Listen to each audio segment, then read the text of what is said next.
எரிமலை நெருப்பென உச்சி வெயில் தலையை பிளந்து கொண்டிருக்கக்கூடிய இந்த சூழலில் ஆயிரக்கணக்கிலே இங்கே திரண்டிருக்கின்ற மறுமலர்ச்சி திராவிட முன்னேற்ற கழக கண்மணிகளே, பத்திரிகையாளர்களே, ஊடக நண்பர்களே, அன்பு சகோதரிகளே, பெரியோர்களே, வாலிப வேங்கைகளே, இஸ்லாமிய சமுதாயத்து பாராட்டுக்குரிய சகோதரர்களே, வணக்கம். இங்கே நாம் இந்த ஆர்ப்பாட்டத்தை நடத்தி கொண்டிருக்கிற இதே நேரத்தில் ஐரோப்பா கண்டமே இன்றைக்கு கண்ணீர் சிந்துகின்ற ஒரு சூழலில் இத்தாலி நாட்டில் ரோம் நகரை அடுத்திருக்கக்கூடிய வாட்டிகன் நகரத்தில் 12 ஆண்டுகள் போப்பரசராக உலக கத்தோலிக்க கிறிஸ்தவர்களினுடைய தலைவராக போப்பாண்டவர் போப் பிரான்சிஸ் அவர்களின் நல்லுடல் அடக்கம் செய்யப்பட போகிற இந்த நேரத்தில் உலகுவாழ் கத்தோலிக்க கிறிஸ்தவர்களுக்கு மட்டுமல்ல, யாரெல்லாம் அடிமை சங்கிலிகளை சுமக்கிறார்களோ, யாரெல்லாம் இன படுகொலைக்கு ஆளாகின்றார்களோ, யாரெல்லாம் வஞ்சிக்கப்படுகிறார்களோ அவர்களுக்காகவும் குரல் கொடுத்து வாட்டிகன் நகரத்து போப்பரசரை சொல்லிவிட்டார், ஈழத்திலே நடப்பது இன படுகொலை என்று 1000 மேடைகளிலே நாங்கள் பேசுகின்ற அளவுக்கு மனித நேயத்தையும் மனிதாபிமானத்தையும் போற்றி வந்த போப் பிரான்சிஸ் மறைவுக்கு அஞ்சலி செலுத்தும் வகையிலும் பஹல்காமிலே 26 பேரை நம் நாட்டு தமிழர்கள் உட்பட இந்திய நாட்டு மக்களை படுகொலை செய்த பயங்கரவாதிகள், தீவிரவாதிகளினுடைய துப்பாக்கி குண்டுகளுக்கு இரையாகி ரத்தம் சிந்தி உயிர் நீத்த அந்த உன்னதமான தியாகிகளுக்கும் வீர வணக்கமும் அனுதாபமும் தெரிவிக்கின்ற வகையில் அனைவரும் ஒரு நிமிடம் எழுந்து நின்று மௌனம் கடைபிடிக்கும்படி வேண்டுகிறேன்.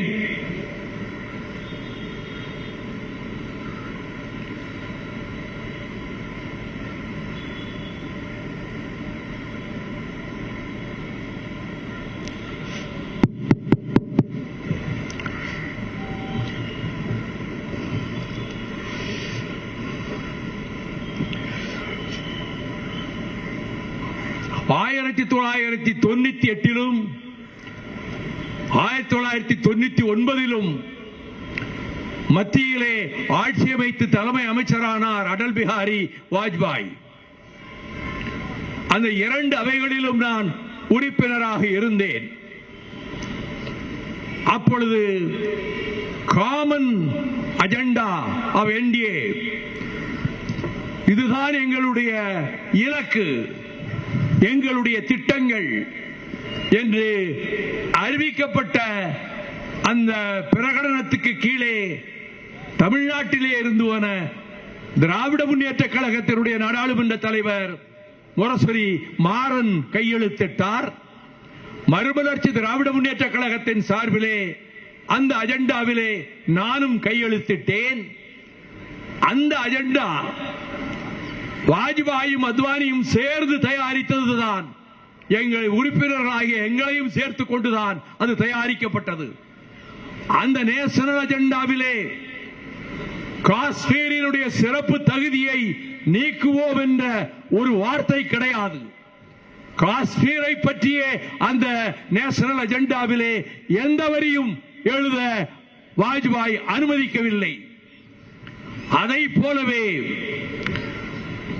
வக்ஃபு திருத்த சட்டம் இப்பொழுது வந்திருக்கிறது. அதை திருத்த வேண்டும் என்று தனிநபர் மசோதாவாக உத்தரப்பிரதேசத்தின் இன்றைய முதல்வர் யோகி ஆதித்யநாத் ஒரு தனிநபர் மசோதாவை அங்கே தாக்கல் செய்தார் லோக்சபாவிலே.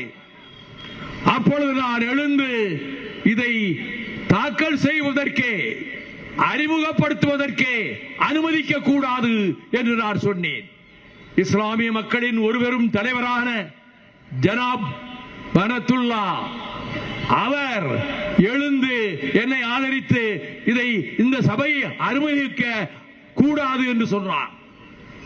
அப்பொழுது மந்திரியா பாராளுமன்ற அமைச்சராக இருந்த பிரமோத் மகாஜன் என்னிடம் வந்து சில கட்சிகள் இதை ஆதரிக்கவில்லை, இதை அறிமுக நிலையில், ஆனால் அவர்கள் சபைக்கு வெளியிலே போய்விட்டார்கள், நீங்களும் அதுபோல சபைக்கு வெளியிலே போய்விட்டால் எங்களுக்கு பிரச்சனை இல்லை என்று சொன்னார். Mister Pramod Mahajan, I will never do that. ஒரு காலம் நான் சபையை விட்டு வெளியே போக மாட்டேன். இது தீங்கான மசோதா, ஜனநாயகத்தை சீர்குலைக்கின்ற மசோதா. சிறுபான்மையினரின் பாதுகாப்புத்தான் ஜனநாயகத்தின் அடித்தளமாகும். The protection of minorities is the bulwark of democracy. ஜனநாயகத்தினுடைய அடித்தளம் என்பதே மதச்சார்பின்மைதான், செக்குலரிசம் தான். எனவே இதை அனுமதிக்க கூடாது என்று அப்பொழுது சொன்னோம். அப்பொழுது பாரதிய ஜனதாவும் அதற்கு பிறகு அவர்கள் அதை திணிக்கின்ற வேலையிலே ஈடுபடவில்லை. ஆனால் இம்முறை 2 ஆண்டுகளுக்கு முன்பு நாடாளுமன்றத்திலேயே அவர்கள் கொண்டு வந்த காஷ்மீர் அரசியல் சட்ட திருத்தத்தை ரத்து செய்ய வேண்டும் என்ற ஒரு மசோதாவை கொண்டு வந்து நிறைவேற்றினார்கள். அவர்களுக்கு பெரும்பான்மை இருந்தது. அதை போலவே இந்தியை திணிக்க வேண்டும் என்ற நோக்கத்தில் ஒரே நாடு ஒரே மொழி என்று பேச ஆரம்பித்திருக்கிறார்கள். தலைமை தாங்குபவர் நாட்டின் தலைமை அமைச்சர் மாண்புமிகு நரேந்திர மோடி அவர்கள். அதையும் நாங்கள் எதிர்த்தோம். திராவிட முன்னேற்ற கழகம் எதிர்த்தது. இந்தியா பிளாக்கிலே இடம்பெற்றிருக்கக்கூடிய கட்சிகள் எல்லாம் எதிர்த்தன. இருந்தாலும் அவர்கள் பொது சிவில் சட்டத்தை கொண்டு வர வேண்டும், காஷ்மீரத்தினுடைய தனி உரிமையை அளிக்க வேண்டும் என்று முயற்சி எடுத்து இப்பொழுது போட்ட நேஷனல் அஜெண்டாவிலே அதை சேர்த்து விட்டார்கள். 99, 98 வராத துணிச்சல், மமதை, அகங்காரம் இப்பொழுது அவர்களுக்கு பெரும்பான்மை இருக்கிறது என்ற எண்ணத்தில் அவர்கள் காஷ்மீரத்தின் தனித்தன்மையை சீர்குலைத்து விட்டார்கள். அந்த பகல்காமிலேதான் இந்த தீவிரவாதிகளினுடைய தாக்குதல் நடைபெற்று 26 பேர் கோரமாக கொலை செய்யப்பட்டார்கள். நம் தமிழ்நாட்டை சேர்ந்தவர்களும் அதிலே இருக்கிறார்கள். தமிழக அரசு, திராவிட முன்னேற்ற கழக அரசு, சகோதரர் தளபதி மாண்புமிகு ஸ்டாலின் அவர்கள் தலைமையிலே நடைபெறுகின்ற அரசு இதற்கெல்லாம் இடம் கொடுக்காமல் அதனை எதிர்த்து சட்டமன்றத்திலேயே மசோதாவை நிறைவேற்றினார்கள். இங்கே காஷ்மீரத்துக்கு பண்டித ஜவஹர்லால் நேருவும் மன்னர் ஹரி சிங்கும் சேர்ந்து போட்ட ஒப்பந்தத்தில் இந்த காஷ்மீரத்திலே இது தனியாக இருக்க வேண்டுமா, இந்தியாவோடு சேர வேண்டுமா அல்லது பாகிஸ்தானோடு இணைய வேண்டுமா என்பது குறித்து ஒரு பொது வாக்கெடுப்பு நடத்தப்படும் என்று பண்டித நேருவும் ஹரிசிங்கும் சேர்ந்து அறிக்கை வெளியிட்டார்கள். ஷேக் அப்துல்லா தூணாக அதிலே நின்றார். பின்னர் ஷேக் அப்துல்லா கைது செய்யப்பட்டு தமிழ்நாட்டு உதகமண்டலத்திலே இருக்கிற கோகினீர் மாளிகையில் அவர் தனிமை சிறையிலே வைக்கப்பட்டார். இப்படி அவர்கள் இந்த பொது சிவில் சட்டத்தை கொண்டு வர வேண்டும் என்ற நோக்கத்தை இப்பொழுது வரப்போகிற நாடாளுமன்ற கூட்டத்தொடரில் கொண்டு வர போகிறார்கள் என்று நான் கேள்விப்படுகிறேன். பொது சிவில் சட்டத்தை கொண்டு வந்தால் இங்கே மதங்கள், இஸ்லாமியர்களின் மதம், கிறிஸ்தவர்களின் மதம், பௌத்தர்களின் மதம், சமணர்களின் மதம், இந்த நாட்டிலே இருக்கக்கூடிய அனைத்து மதங்களும் தன்னுடைய உரிமையை இழந்து வேதனையில் தவிக்கின்ற சூழல் அப்பொழுது ஏற்படும். இந்தியாவின் ஒருமைப்பாடு காப்பாற்றப்பட மாட்டாது. இதை நான் நாடாளுமன்றத்திலேயே சொன்னேன். யூனிட்டி அண்ட் இன்டெகிரிட்டி, ஒன்றாக இருந்து ஒருமைப்பாட்டை காக்க எவரும் முன்வர மாட்டார்கள். இந்தியா உடைந்து போகும். சோவியத் ரஷ்யா 15 நாடுகள் ஆனதை போல காஷ்மீரத்திலிருந்து கன்னியாகுமரி வரை, கல்கத்தாவிலே இருந்து வங்காள தலைநகர் வரை பறந்திருக்கக்கூடிய இந்த நாட்டில் பல தேசிய இனங்கள் இருக்கின்றன. தமிழ், நாம் ஒரு தேசிய இனம், தமிழ் ரேஸ். ஆந்திரர்கள் ஒரு தேசிய இனம், கன்னடர்கள் ஒரு தேசிய இனம், கேரளத்தினர் ஒரு தேசிய இனம், பீகாரிகள் ஒரு தேசிய இனம், மராட்டியர்கள் ஒரு தேசிய இனம். இப்படி ஒவ்வொரு மாநிலத்திலும் இருக்கிற தேசிய இனங்கள் எல்லாம் ஒன்று சேர்க்கப்பட்டுத்தான் பீரங்கி முனையிலே இந்தியா என்ற நாட்டை பிரிட்டிஷ்காரன் உருவாக்கி கொடுத்து விட்டு போனான். இப்பொழுது அதற்கு ஆபத்து வந்து விட்டது. இதை ஓங்கி பேசிக் கொண்டிருந்தார் ஒரு வடநாட்டைச் சேர்ந்த பிஜேபி எம்பி. கண்டமேனைக்கு எதிர்க்கட்சிகளை, காங்கிரஸ் கட்சியை, திராவிட முன்னேற்ற கழகம் உள்ளிட்ட எதிர்க்கட்சிகளை அவன் இந்தியிலே பேசி படுமோசமாக பேசினான். இந்த பக்கத்திலே இருந்து எதிர்ப்பு குரல் எதுவும் எழவில்லை. எதிர்க்கட்சிகள் வரிசையில் இருந்து என்னால் தாங்கிக் கொள்ள முடியவில்லை. இந்தியை கொண்டு வருவோம் என்கிறான், சமஸ்கிருதத்தை நிலைநாட்டுவோம் என்கிறான், பொது சிவில் சட்டத்தை கொண்டு வருவோம் என்கிறான். எவ்வளவு துடிச்செறிவருக்கு இந்த நாடாளுமன்ற உறுப்பினருக்கு என்று நான் எழுந்து அவனிடத்திலே போய் நான் ஆங்கிலத்திலே பேசினாலும் அவன் இந்தியில் தான் பதில் சொல்வான். பேச்சை நிறுத்து, நிறுத்துகிறாயா இல்லையா என்று கேட்டேன். அவன் பதிலுக்கு ஏதோ இந்தியிலே சொன்னான். உன் குதிரைக்காரன் பாஷை எனக்கு புரியவில்லை. இந்தியை திணித்தால் தமிழகத்திலே 65 ரத்த ஆறு ஓடியதை போல, 8 பேர் தீக்குளித்து வடித்ததை போல, நூற்றுக்கணக்கான வீர தமிழ் வாலிபர்கள் இயந்திர துப்பாக்கி முனையிலே சுட்டுக் கொல்லப்பட்டதை போல ஒரு புரட்சி மீண்டும் மொழி புரட்சியாக எழும். நீங்கள் உள்ளே வந்துவிட்டு வெளியே போக முடியாது. மீண்டும் அவன் இந்தியிலே 2 வாக்கியம் சொன்னான். எப்பக்கம் வந்து புகுந்து விடும் இந்தி எத்தனை பட்டாலும் கூட்டி வரும். அற்பம் என்போம் அந்த இந்திதனை கண்ணன் கிளிபட நேரும் கட்டாய இந்தியை வெட்டி புதைப்போம் என்று நான் பேசிவிட்டு தொடர்ந்தேன். அந்த பேச்சுக்கு உலக நாடுகளில் உள்ள தமிழர்கள் எல்லாம் பாராட்டு தெரிவித்தார்கள். இந்த உணர்வு எங்கள் குருதி ஓட்டத்தோடு கலந்தது, ரத்த ஓட்டத்தோடு கலந்தது. இங்கே ஆளுநர் மாளிகையிலே அகந்தையே உருவாக கொண்ட RN ரவி ஆளுநராக இருக்கிறார்.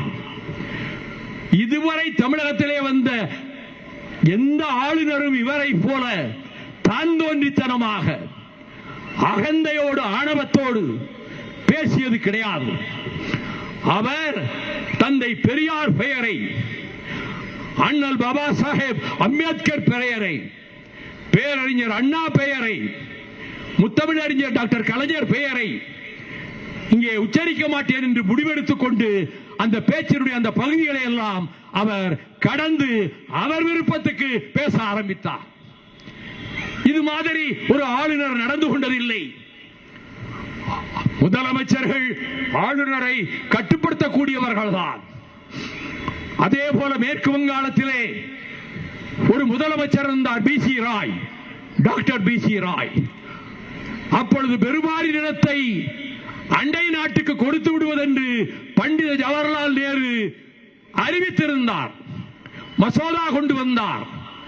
உடனே இந்த சந்தர்ப்பத்தில் மேற்கு வங்காள ஆளுநர் BC ராய் என்ன செய்தார் தெரியுமா? இங்கே மத்திய மந்திரி எவரும் உள்ளே நுழைய விடமாட்டோம், வங்க மாநிலத்துக்குள்ளே நுழைய விட மாட்டோம், மேற்கு வங்க மாநிலத்துக்குள்ளே என்று சொல்லிவிட்டு என்ன செய்தார் தெரியுமா? இங்கே இருக்கிற ஆளுநர் டெல்லி ஏகாதிபத்தியத்தினுடைய அடிவரடி ஏஜென்ட் இங்கே இருந்து கொண்டு அதற்கு துணையாக மத்திய சர்க்காருக்கு துணையாக இன்னும் செயல்படுவாரானால் இந்த நிமிடத்திலிருந்து ஆளுநர் மாளிகைக்கு மின்சாரம் துண்டிக்கப்படும். அதே போல மின்சாரம் துண்டிக்கப்பட்டது. இந்த நிமிடத்திலே இருந்து ஆளுநர் மாளிகைக்கு குடிதண்ணீர் விநியோகம் நிறுத்தப்படும். குடிதண்ணீர் குழாய்களும் அடைக்கப்பட்டன. ஆளுநர் பதறி போய் ஒன்றும் செய்ய முடியாமல் ராத்திரியானவுடன் மெழுகுவர்த்திகளை கொண்டு வர சொல்லி அங்கு மெழுகுவர்த்திகளை கொளுத்தி வைத்து அவர் அந்த நாளை கடந்தார். அந்த துணிச்சல் உள்ளவர்கள் தான் தமிழ்நாட்டிலே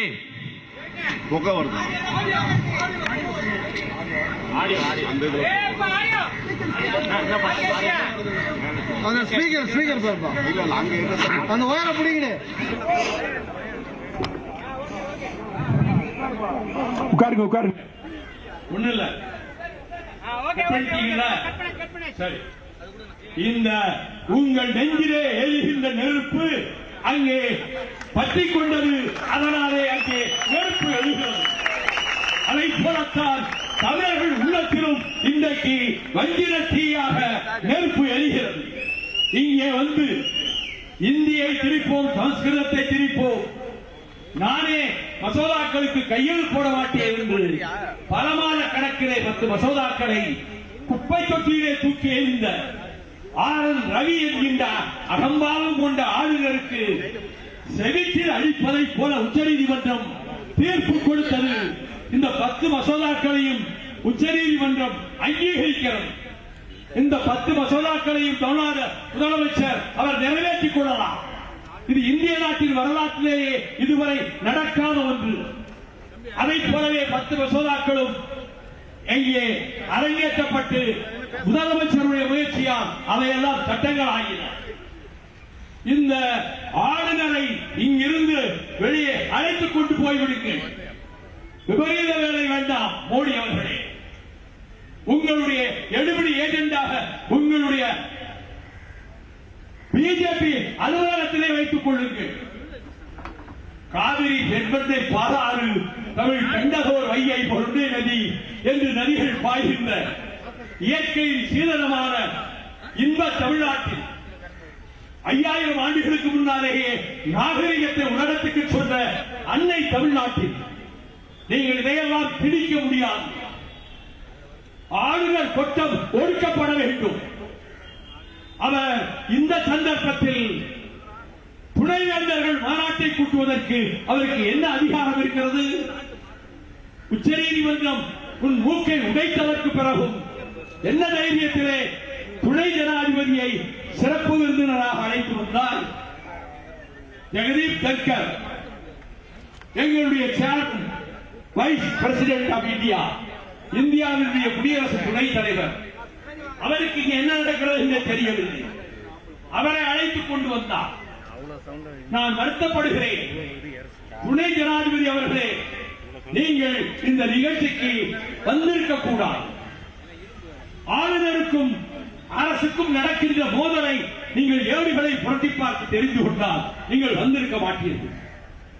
நாங்கள் மதிக்கிறோம், குடியரசுத் தலைவரை மதிக்கிறோம், துணை குடியரசுத் தலைவரை மதிக்கிறோம். ஆனால் உச்சநீதிமன்ற தீர்ப்பின்படி சட்டங்கள் ஆக்கப்பட்ட மசோதாக்களை திரும்ப கிளறி எடுக்க முடியாது. இந்த கவர்னரை யார் வந்தாலும் செய்ய முடியாது. ஆகவே நான் தமிழ்நாடு பூராவிலும் கொந்தளித்து பல்வேறு அரசியல் கட்சிகள் ஆங்காங்கு இப்படிப்பட்ட ஆர்ப்பாட்டங்களை நடத்தி கொண்டிருக்கிறது. மதுரை மாநகரிலும் கோவை மாநகரிலும் இதே சுட்டரிக்கும் வெயில் நேரத்தில் மறுமலர்ச்சி திராவிட முன்னேற்ற கழகம் இப்படி ஒரு ஆர்ப்பாட்டத்தை வாக்கு திருப்பு சட்டத்திற்கு எதிராகவும் ஆளுநரை வெளியேற்ற கோரியும் அங்கேயும் இந்த போராட்டம் நடைபெற்றுக் கொண்டிருக்கிறது. அதன்படி தமிழகத்திலே இருக்கக்கூடிய சிறுபான்மை மக்களுக்கு சொல்வேன், திராவிட இயக்கம் அனைத்து சிறுபான்மை மக்களையும் பாதுகாக்கிற இயக்கம். பயம் வேண்டாம், அச்சம் வேண்டாம், கவலை வேண்டாம்.